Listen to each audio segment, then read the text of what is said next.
Bonjour à tous et à toutes, c'est Podam pour vous présenter un nouveau support en sucette aujourd'hui je me suis dit un truc qui va peut-être être bizarre, peut-être pas, peut-être que les fossiles d'herbivores ou autres pourraient garder une odeur, mais là n'est pas la seule question que je me pose.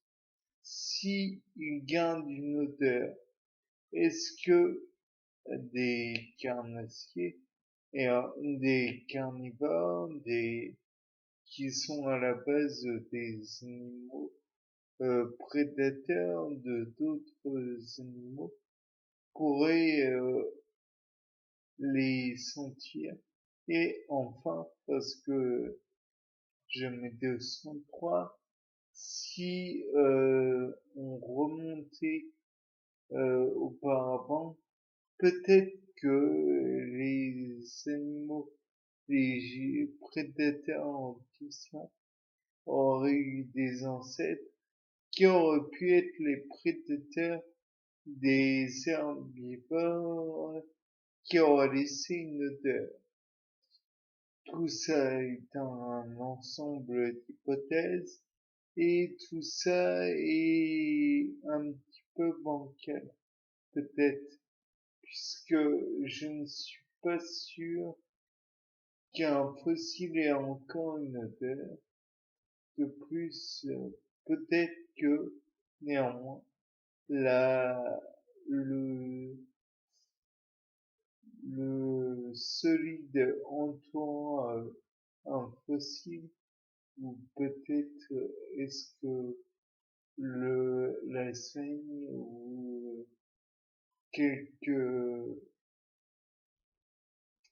constituants que ce soit du matériau entourant le comment dire le fossile pourrait avoir gardé des molécules qui auraient pu être odorantes, et par la suite on aurait pu éventuellement chercher à voir quelle serait la réaction des animaux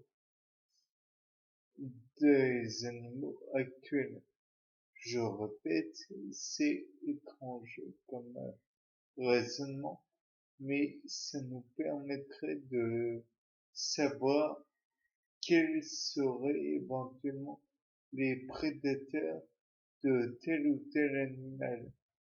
Et cela permettrait en même temps de déterminer quel serait éventuellement le milieu dans lequel vivrait tel ou tel prédateur, puisqu'on pourrait par la suite déterminer comment le prédateur serait, enfin, l'environnement dû à la proie qu'il aurait chassé en somme. Et peut-être que par la suite, on aurait pu déterminer si ces animaux étaient capables de faire d'autres, comment dire, d'avoir la capacité des animaux à éprouver des émotions, puisque, comme vous le savez, peut-être que ça aurait pu conserver aussi les molécules odorantes ou molécules de transpiration ou molécules de que sais-je, peut-être d'urine, peut-être de fesses. Donc les coprolites auraient pu être analysés, ou le contenant des coprolites, que sais-je. Après, toujours est-il que peut-être qu'on aurait pu avoir plus d'informations sur ces proies potentielles. Et après ça, j'ai envie de dire, peut-être qu'on aurait pu aussi en déterminer davantage sur le milieu dans lequel vivaient les animaux. Je ne sais pas si il est difficile, je pense qu'il est d'imaginer, par exemple, comment se déplacerait un animal qui serait chassé. Peut-être que durant le déplacement, on pourrait déterminer en fonction de la vitesse de déplacement de leurs descendants comment ils agiraient.